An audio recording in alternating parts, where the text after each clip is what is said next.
Hi friends, అందరికీ నమస్తే.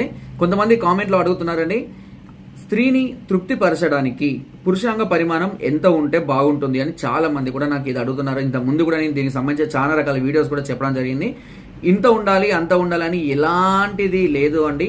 కొంతమంది చిన్నగా ఉంటుంది, కొంతమంది పెద్దగా ఉంటుంది. అలా దానికి పరిమాణం ఇంత ఉంటేనే సాటిస్ఫైడ్, స్త్రీలకు ఇలా ఏదైనా సాటిస్ఫైడ్ ఏముండదు. బట్ ఒకే ఒకటి మాత్రం కంపల్సరీ ఉండాలి, దట్ ఈస్ హార్డ్నెస్. హార్డ్నెస్ అనేది కనుక గట్టిగా ఉన్నట్లయితే అంగ పరిమాణం ఎంత ఉన్నా సరే దానివల్ల స్త్రీలకు ఖచ్చితంగా భావప్రాప్తి అనేది కలిగి తీరుతుంది.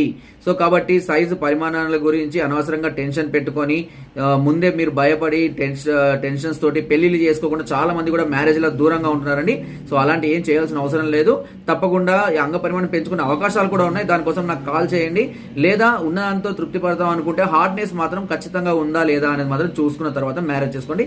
ఎలాంటి ప్రాబ్లమ్స్ ఉండవు. ఓకేనా? Size is not a matter. Okay, నా వీడియో కనుక మీకు నచ్చినట్లయితే లైక్ చేయండి, షేర్ చేయండి.